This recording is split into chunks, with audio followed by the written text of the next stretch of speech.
우리의 마음이 하나님을 향하여 잇대어 있도록 역사하는 영, 그리스도의 영이라고도 부르고 하나님의 영이라고도 부르는 성령이십니다. 성경에 기록된 성령의 역사는 다양한 것이지만 오늘 이 본문의 말씀을 통해서 우리가 알 수 있는 성령의 역할은 우리 안에 이미 있는 예수 그리스도의 성품을 발전시키는 역할입니다. 오늘 본문의 말씀은 우리가 너무나 잘 아는 성령의 9가지의 열매에 대해서 사도 바울이 갈라디아에 편지하며 기록한 본문입니다. 그러나 이 9가지란 말 때문에 성령의 열매가 여러 가지여서 취사 선택하는 것인가 이렇게 오해를 할 때가 있습니다. 오늘 본문의 말씀은 성령으로부터 우리 가운데 흘러오는 하나님의 은혜이기도 하고 예수 그리스도의 성품으로서의 열매를 우리에게 말씀합니다. 여러분, 지난번에 우리가 성령의 은사에 대해서 말씀을 나눈 적이 있습니다. 그 흔한 대로 예언의 은사나 병 고치는 은사, 또 다른 사람들에게 나타나는 지혜의 은사, 여러 모양의 은사를 확인한 적이 있어요. 근데 한 사람이 그 모든 은사를 갖는 것은 불가능합니다. 하나님께서 그렇게 주시지도 않고요. 다양한 은사지만 하나님께서 능력을 행하고 죄일을 하기 위해서 은사는 구별하여 하나 둘씩 주시는 거죠. 여러분, 그러나 오늘 성령의 열매는 그와 다릅니다. 하나의 모양, 마치 한 사과에 여러 모양이 있듯이 9가지의 형태를 달리하는, 그러면서도 하나가 되는 과일처럼 보이는 성령의 하나의 열매입니다.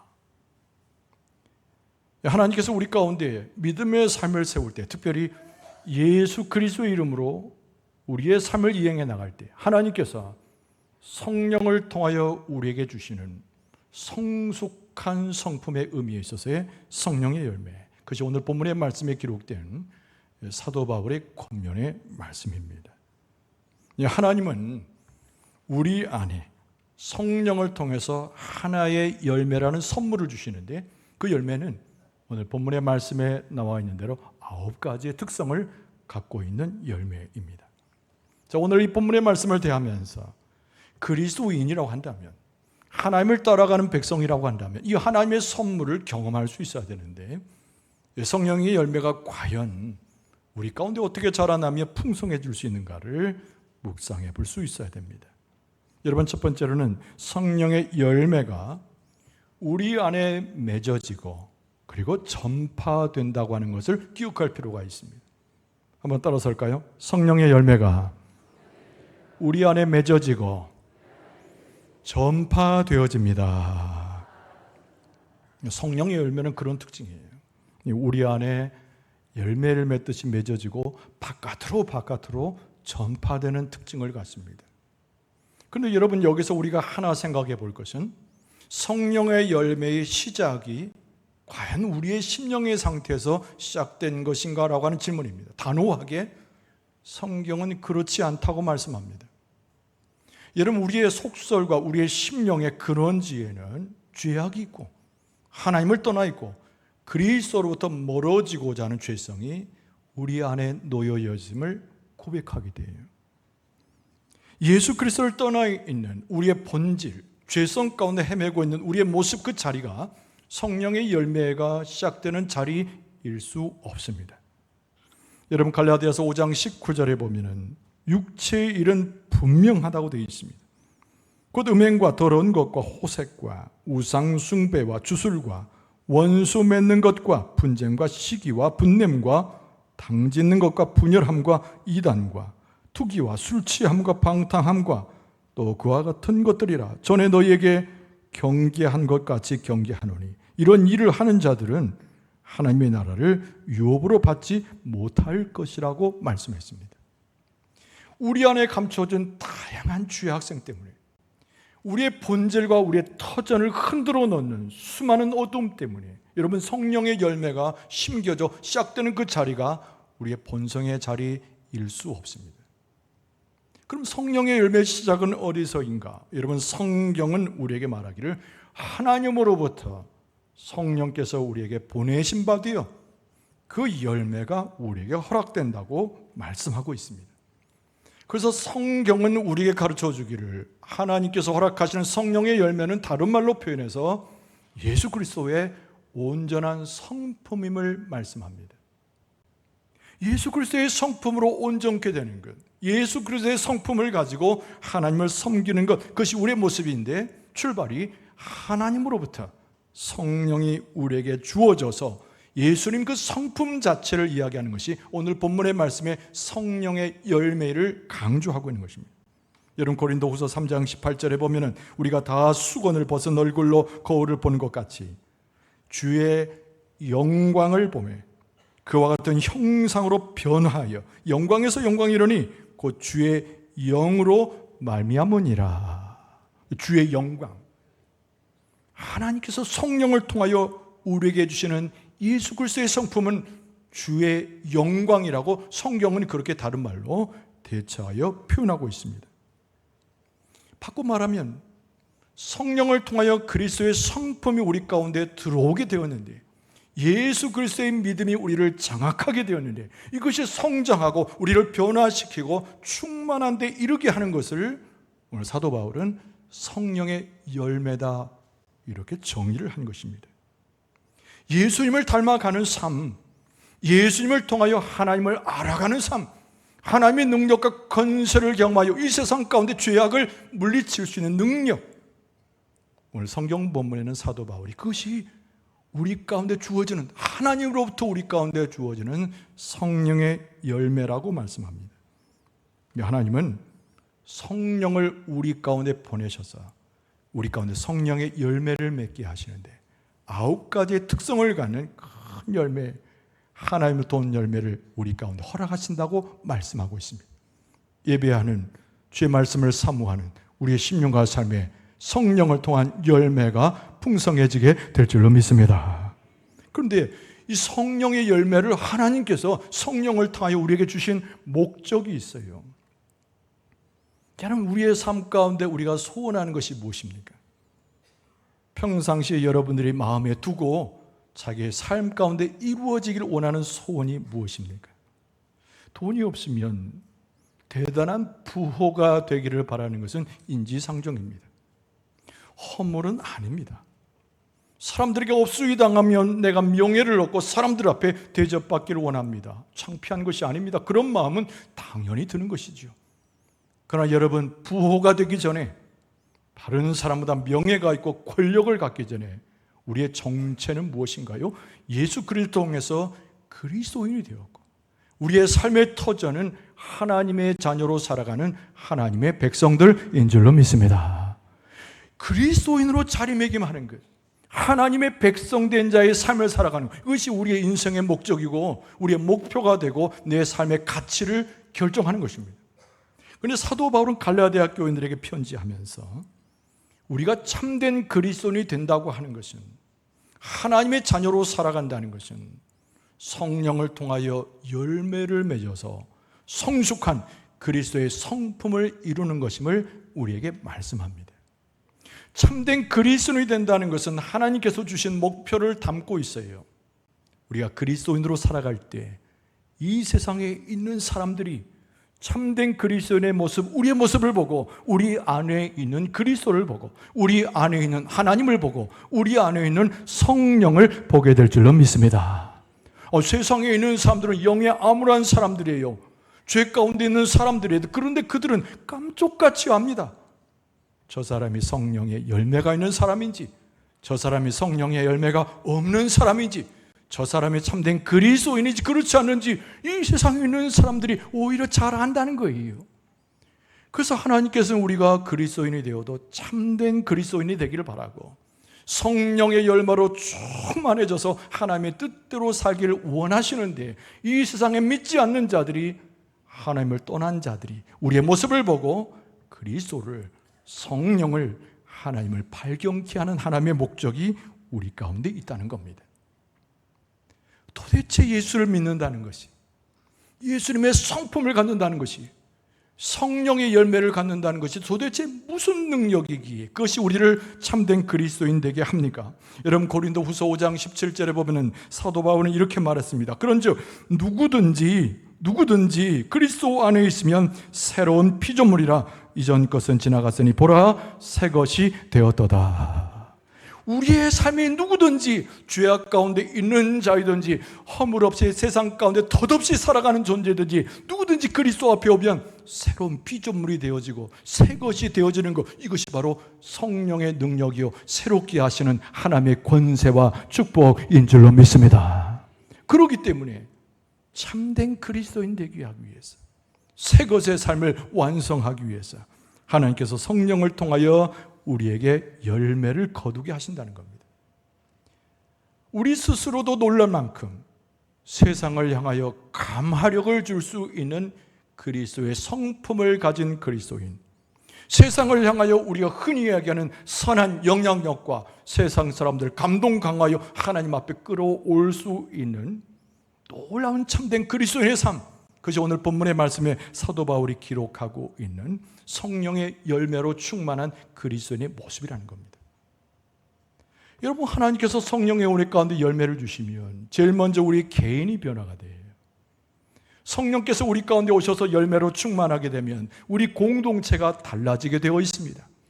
개인이 변하고 공동체가 달라지면 이웃이 달라지고 사회가 변화되고, 여러분, 영광군이 대한민국이 하나님의 나라로, 하나님의 지경으로 바뀌어지게 될 줄로 믿습니다. 1907년입니다. 여러분, 그것을 우리는 뭐라고 부르냐면 1907년 평양 대부흥운동이라고 일컫는 사건이 있었어요. 여러분, 1907년 1월이었습니다. 평양 장대현 교회에서 부흥회를 하는데 회개운동이 일어나기 시작했습니다. 너도 나도 자기의 죄를 설복하고 성령을 다시 경험하고 예수 그리스도를 노래하기 시작했습니다. 이 개인의 변화예요. 근데 평양 시가를 지나서 대한민국 전체를 흔들어 놓고 사회적인 변화를 가져오는 것이 1907년 대부흥운동, 성령의 부흥운동 이야기였습니다. 여러분, 개인들이 회개하기 시작했어요. 주변의 사람들이 변화되기 시작했습니다. 이 민족을 짊어지고 나갈 수 있는 한국교회로 성장하는 발돋움이 되었습니다.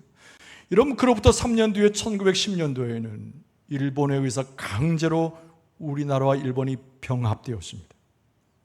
교회는 조직되었고 교회는 모여서 하나님을 찬송함과 아울러 민족을 생각하는 교회가 되었습니다.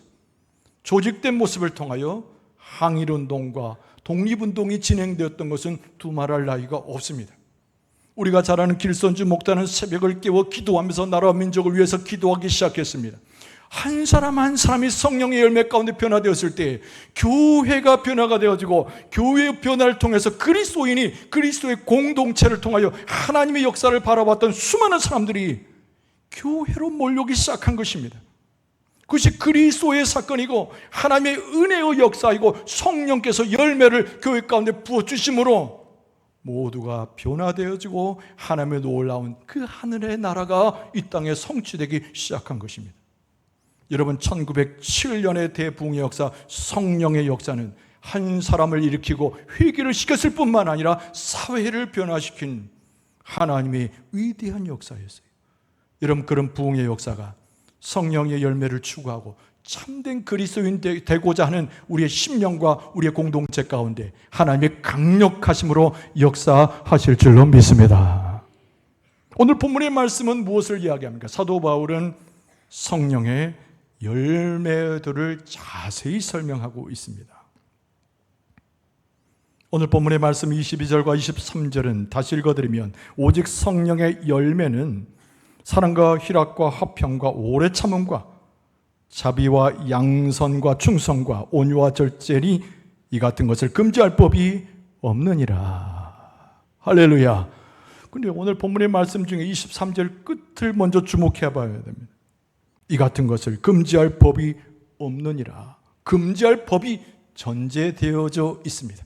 여러분, 구약 성경에는 많은 사람들이 두려워하는 법이 있었는데 우리는 그것을 율법이라고 부릅니다. 육체를 제어하지 못한 사람들에게 엄중한 잣대를 제공하는 것이 율법이었어요. 우리를 죄인으로 찍고 우리의 죄 때문에 하나님 앞에 나설 수 없도록 무리의 두 발을 묶어 두었던 것이 율법입니다. 근데 사도 바울의 말하기를 율법이 우리를 지배하는 것이 아니고 하나님 보내신 성령이 우리 가운데 오매 성령의 법이 우리를 붙들어서 하나님의 백성된 자답게 그리스도인 된 자답게 성령의 법에 의해서 주님 앞에 세워질 수 있음을 우리에게 강조합니다. 여러분, 성령의 다양한 열매가 이 가운데 있지만 이 놀라운 역사를 통하여 우리가 희망을 맛보고 하나님의 은혜를 맛보고 하나님의 놀라운 복과 은혜를 경험하게 될 줄로 믿습니다. 그런데 여러분, 오늘 이 본문의 말씀에 이 9가지 열매는 한 사람에게만 국한된 것이 아닙니다. 갈라디아에 있는 교회에 편지한 글입니다. 갈라디아라고 이름을 기억하는 그 성도들의 공동체가 이 말씀을 받아들고 있었던 것입니다.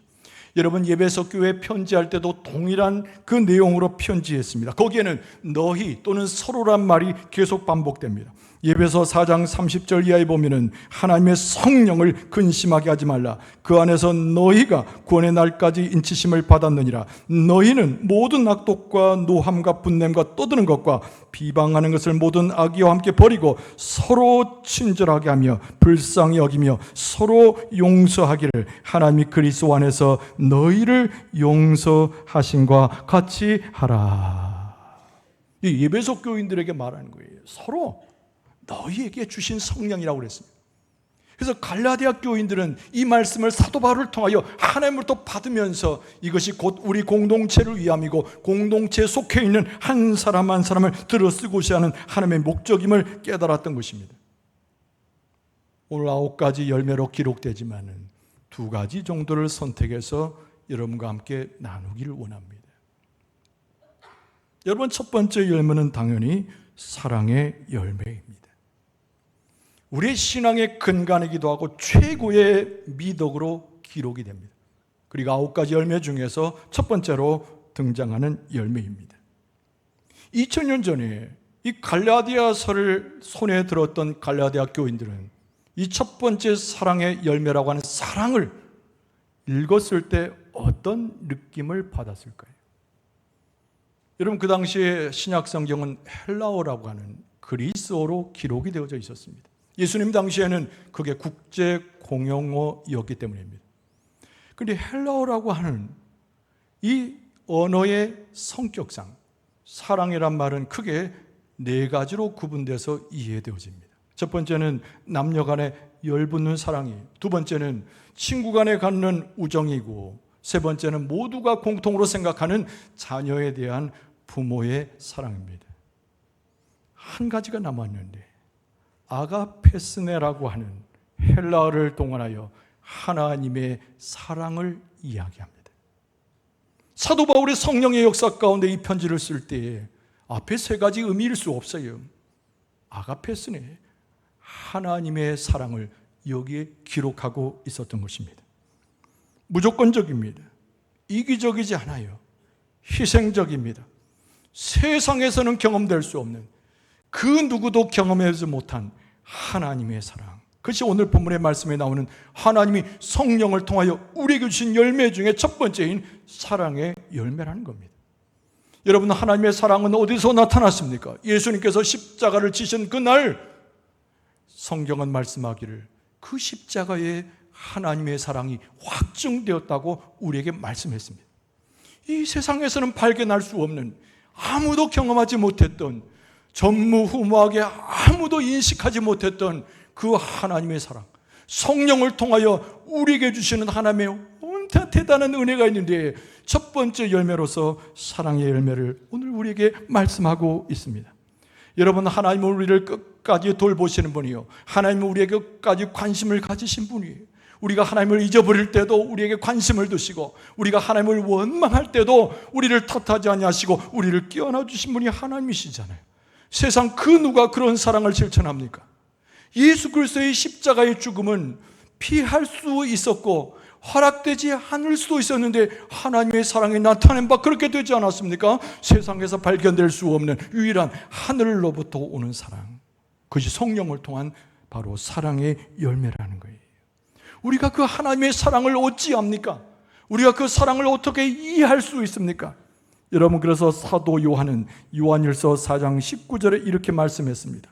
우리가 사랑하면 그가 먼저 우리를 사랑하셨습니다. 하나님께서 내게 베푸신 그 사랑에 감동하게 될 때 우리는 세상에서 만날 수 없는 하나님의 사랑을 이해하게 된다는 거예요.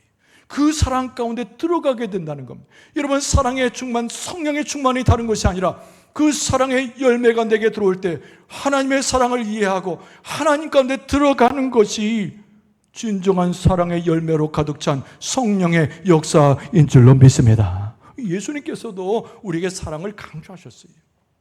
사랑을 이해하느냐?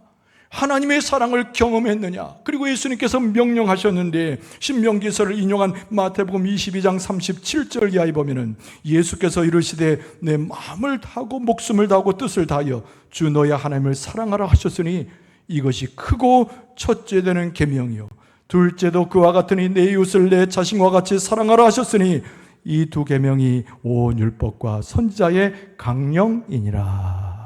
할렐루야.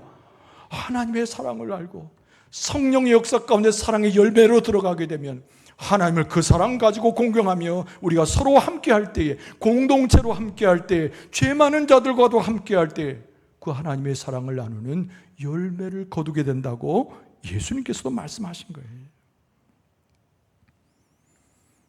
성령은 하나님께로부터 우리에게 오신 분이죠. 하나님께서 우리를 참된 그리스도인 되게 하시기 위해서, 하나님의 진정한 자녀로 죄 많은 이 세상에서 승리하고 살아가기 위해서 하나님은 성령을 우리 가운데 보내셨어요. 그래서 여러분, 갈라디아서 오늘 본문과 동일하게 세워질 수 있는 놀라운 서신이 로마서 아닙니까? 로마서의 사도 바울이 이런 유명한 표현을 썼습니다. 로마서 5장 5절에 소망이 우리를 부끄럽게 하지 아니하면 우리에게 주신 성령으로 말미암아, 우리에게 주신 성령으로 말미암아 하나님의 사랑이 우리 마음에 부은 바 됨이니라. 성령의 역사를 통해서, 성령의 역사를 통해서 하나님의 사랑이 우리 가운데 들어왔다는 거예요. 여러분, 사랑의 열매가 참된 그리스도인 되어지고 하나님의 목적에 부합되는 우리의 삶을 살아갈 때 그 사랑이 우리 가운데 충만한 열매로 맺어지게 될 줄로 믿습니다. 그리고 또 하나를 소개하면 화평의 열매입니다. 화평의 열매. 여러분, 여기서 화평은 어떤 뜻입니까? 화합된 상태를 화평이라고 합니다. 너, 나가, 우리 모두가 화합된 그 상태, 그것을 화평이라 말해요. 여러분, 유태인들은 만날 때마다 뭐라고 인사합니까? 우리는 상식적으로 알죠? 샬롬, 이렇게 인사합니다. 우리는 흔히 그걸 그냥 평화라고 해석하지만 샬롬에는 담겨져 있는 여러 가지 뜻이 있습니다. 첫 번째는 번영하라는 뜻이에요. 두 번째는 건강하라는 뜻입니다. 마지막 하나는 하나님 안에서 안전히 삶을 살라고 하는 인사법입니다. 서로서로 화합하여 연결되어 하나님의 그늘 아래 함께 거하는 것이 샬롬, 바로 진정한 화평, 평화라는 겁니다. 그래서 이것은 개인적인 열매가 아닙니다. 공동체가 어우러져서 함께 받을 수 있는 성령의 열매 대표적인 것이 바로 화평의 열매입니다. 여러분, 그런데 이 화평의 열매는 세상 사람들이 이야기하는 평화와 전혀 다른 것입니다. 사람들은 말로써 평화를 이야기하지만 이루어가지 못합니다. 말로써 그것을 원한다고 말하지만 실천하는 사람도 드뭅니다. 그러나 하나님께서 성령을 통하여 우리에게 주신 화평의 열매는 조금도 결핍함이 없고 조금도 부족함이 없는 하나님의 완전한 화평입니다. 여러분, 그래서 요한복음 14장 27절에 보면 예수님께서 말씀하시기를 평안을 너에게 끼치노니 곧 나의 평안을 너에게 주노라. 내가 너에게 주는 것은 세상에 주는 것과 같지 아니하니라. 할렐루야. 하늘로부터 오는 평안이에요. 이 세상 사람들이 이야기하는 앞뒤가 다른 평화가 아니고 이 세상 사람들이 구호처럼 이야기하는 평화가 아니라 하늘로부터 그리스도를 통하여 하나님의 역사로 주어지는 평화, 그것이 바로 성령으로 주어지는 화평의 열매라고 하는 것입니다. 여러분, 이 화평의 열매가 제일 먼저 오는 것은 당연히 한 사람 한 사람 마음에 제일 먼저 오지요. 여러분, 우리는 주변을 살펴보면 살 수가 없습니다. 지난번 폭우와 폭염에 시달렸듯이 내 삶 자체는 너무 시련이 많아요. 내 삶 자체는 해결할 수 없는 고통의 조건들이 너무나 많이 있습니다. 하루하루 살아간다는 것이 버겁고 어제를 생각하면 악몽 같아요. 여러분, 그럼에도 불구하고 우리의 마음 가운데는 평안을 유지할 수 있습니다. 하나님 주시는 성령을 통해서 화평의 열매가 우리의 심령에 새겨지게 될 때 내면의 진정한 평화를 맛보게 될 줄로 믿습니다. 여러분, 사도 바울이 빌립보 교회에 편지한 빌립보서 4장 7절 중반절에 보면 모든 지각에 뛰어난 하나님의 평강이 그리스도 예수 안에서 너희 마음과 생각을 지키시리라. 할렐루야. 그리스도의 평강이 내 안에 들어오고 성령의 평화의 그 열매가 내 안에 들어오면 아무리 세상이 비바람치고 우리를 넘어뜨리려고 하는 사람들이 득세할지라도 우리는 마음의 평안을 갖는 겁니다. 예수께서 주시는 평안이고 하나님이 주신 평안이고 성령을 통하여 화평의 열매를 가졌으니 우리는 흔들릴 필요가 없이 하나님의 놀라운 은혜를 누릴 수 있는 것입니다. 근데 그것을 우리가 서로 나누고 공동체를 세워나가고 화평을 선포하게 될 때 대한민국이 변화되고 세계가 변화되고 악한 마귀는 물러가고 하나님의 나라가 이루어지게 될 줄로 믿습니다. 여러분, 제일 중요한 것은 우리가 기도할 때 하나님을 두려워할 필요가 없습니다. 우리는 하나님 앞에 섰을 때 내 마음에 있는 죄악을 너무나 잘 보게 됩니다. 내 안에 감춰져 있는 부정적인 모습을 너무나 보게 돼요. 그래서 걱정이 됩니다. 하나님이 내 마음을 보시고 내 중심을 보시고 나를 징책하지나 않으실까 하나님을 두려워하는 것입니다. 여러분, 구약 성경에 보면은 이스라엘 백성이 성막의 성전에 들어갈 때마다 걱정을 했습니다. 내가 하나님 앞에 갈 때 혹시 죽지 않는가? 하나님의 얼굴을 배우는 것 자체가 은혜가 아니고 내게 사망의 그늘로 내 치닫게 하는 요인이 되지 않는가? 실제로 대제사장도 지성소에 들어갔다가 죄 때문에 죽어 나온 일들이 다반사였습니다. 그러나 예수 그리스도의 십자가의 놀라운 은혜를 통해서 시장이 찢어지고 하나님 앞에 바로 서게 되고 그 보좌 앞에 나간 자들은 두려움 없이 걱정 없이 하나님의 은혜를 받게 되었으니 그것이 성령의 열매의 평안의 복음이 우리 가운데 들어오게 된 줄로 믿습니다. 우리에게 그런 복을 주시기 위해서 하나님께서 당신의 아들을 보내셔서 얼마나 많은 희생을 하셨습니까? 우리의 내면에 있는 우리끼리 서로 주고받는 평안이라고 하는 것은 세상에서 발견할 수 없는 아주 탁월하며 세상에서 만날 수 없는 하늘의 것이라고 하는 것을 알 수 있게 됩니다. 여러분, 화평의 열매가 내 심장, 내 영혼에 시작돼서 우리가 서로 연결돼가고 세상을 향해서도 각박한 세상을 향해도 선포되는 그리스도인의 선포, 성령의 역사가 될 줄로 믿습니다. 여러분, 성령의 열매를 우리 가운데 충만하기 위해서 기억해야 할 것들을 생각해 보며 말씀을 정리하려고 합니다. 우리 안에 죄악이 쌓여 있을 때, 하나님을 거부하는 마음이 있고자 할 때, 여러분, 그것을 우리는 죽일 수 있어야 됩니다. 회개를 통해서, 정결한 심령을 사모하는 마음을 통해서 나는 죄악과 더러움을 죽일 수 있어야 돼요. 그럼 우리의 심령이 깨끗해지는데 그 깨끗한 심령 가운데 무엇이 들어옵니까? 당연히 창조의 하나님의 말씀이 들어오는 거예요.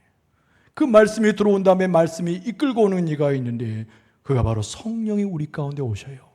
성령이 우리의 마음 가운데 충만하게 되면 9가지 열매를 성숙하게 맺게 하실 뿐만 아니라 하나님과 연결되어서 변화된 그리스도인 하나님의 백성으로 바뀌게 될 줄로 믿습니다.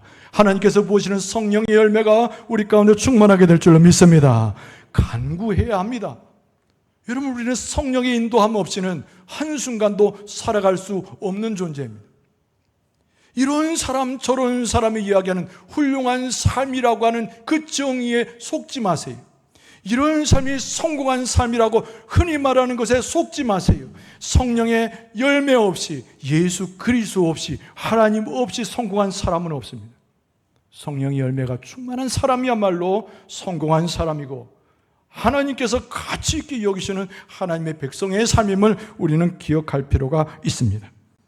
여러분, 하나님은 우리를 사랑하시기 때문에, 하나님은 우리를 존귀하게 여기시기 때문에 성령을 보내셔서 성령의 열매를 풍성하게 하실 줄로 믿습니다. 그 열매를 맺게 하실 줄로 믿습니다. 그 열매 가운데 살아가게 하실 줄로 믿습니다. 이기게 하실 줄로 믿습니다. 노래하게 하실 줄로 믿습니다. 하나님을 찬송하면서 성령의 열매로 충만해져서 그리스도의 성품으로 무장되고 하나님을 향하여 주신 목적에 따라 성공하는 삶을 사는 여러분과 저의 모습 되어줄 수 있기를 주의 이름으로 축원합니다.